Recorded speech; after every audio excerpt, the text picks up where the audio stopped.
যুবক সন্তান, তার বাবা হাঁটতে পারে না, চলতে পারে না, অনেক বৃদ্ধ হইয়া গেলেন, কিভাবে তারা হজ করাইতে যাবে? যুবকের আশা যে আমার পিতাকে আমি হজ করাইবো, আমার বাপকে আমি হজ করাইবো। এই যুবক 1 টাকা 2 টাকা করে জমাইতে জমাইতে যখন হাজার টাকা পরিপূর্ণ হইয়া গেল, তখন পিতাকে নিয়ে হজের দিকে রওনা দিয়ে দিলেন।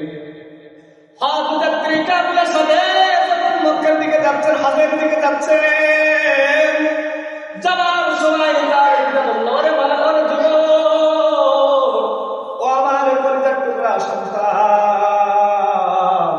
আমার নির্দিষ্ট কিছু কাজ রয়েছে, তোমরা যাও, আমার কাজ শেষ করে আমি তোমাদের সাথে আবার যোগ দিব।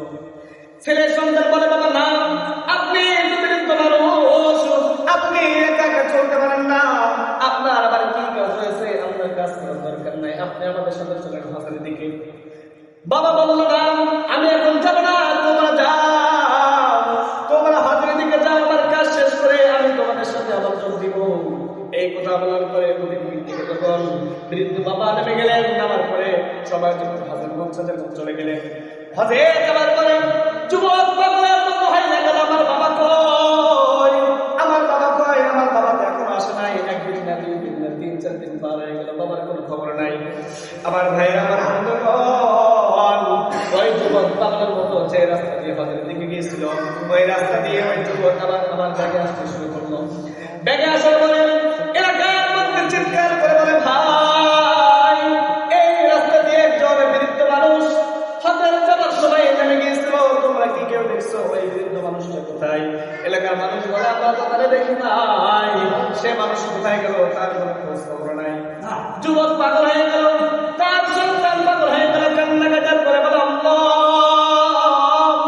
ও মালিক, যে বাবার খেদমতের জন্য নিজে না খেয়ে টাকা জমায় তোমার বাবাকে হজ করার জন্য নিয়ে চলেছিলাম, আল্লাহ, আমার বাবা তো চলতে পারে না, আমার বাবা কোথায় গেল, আপনি আমাকে সামনে নিয়ে দেন। যুবক এই কথা বলে কান্নাকাটি করতে করতে সামনে দিকে চলতে লাগলো। যত সামনে যায় বাবার কোনো খবর নাই। হঠাৎ করে যুবক কান্নাকাটির মধ্যে পড়ে গেলেন, যাই নামাজটা বিছাইতে পারপরে 2 রাকাত নফল নামাজ পড়লেন। 2 রাকাত নফল নামাজ পড়ার পর আল্লাহর কাছে হাত তুলে বলে, আল্লাহ, আমার বাবা কোথায় আছে, আমি ছাড়া কেউ বলতে পারবে না, আল্লাহ, আপনি আমার বাবাকে আমার সামনে এনে দেন। দোয়া শেষ করে পরে যখন সামনে দিকে রওনা দিলেন, যাবার পরে নজর করে দেখেন এক কর্নারে সাদা কাপড় পরে একজন বৃদ্ধ মানুষ বসে আছে। ওই বৃদ্ধ মানুষটার কাছে যখন চলে গেলেন, কাছে যাবার পরে বলে, কে আপনি? তোমার দিকে তাকান, আমার বৃদ্ধ বাবা হারিয়ে গেছে। ওই মানুষটা যখন যুবকের দিকে যখন তাকাইলো, তাকানোর পরে যুবক চিৎকার করার বলে, মালিক, তোমার কাছে দোয়া করেছিলাম, আমার বাবা কোথায়, আপনি খোঁজ করে বাইর করে দেন। ও মালিক, আপনি আমার দোয়া কবুল করেছেন। যখন যুবকের দিকে যখন তাকাইলো, যুবকের দিকে, তখন ওই যুবক আর কেউ নাই, তার বাবার সাথে সাক্ষাৎ হয়ে গেল। চিৎকার দিয়ে বলেন, সুবহানাল্লাহ। আমার ভাইরা, আমার বন্ধুগণ, যুবক বাবাকে জড়ায় ধরে আর কান্না করে বলে, বাবা, আপনাকে আমি বলছিলাম আপনার কোনো কাজের দরকার নাই, আপনি আমার সাথে চলেন। বৃদ্ধ বাবা তো হাঁটতে পারে না, আর কোনো গাড়ি ঘোড়ার কোনো ব্যবস্থা নেই, এখন কি করবে? ওই বৃদ্ধ বাবাকে বললো, বাবা, আপনি আমার কাঁধে ওঠেন, আমি আপনাকে ঘাড়ে করে নিয়ে হাঁটতে হাঁটতে আমি আমার হাতের দিকে চলে যাইব।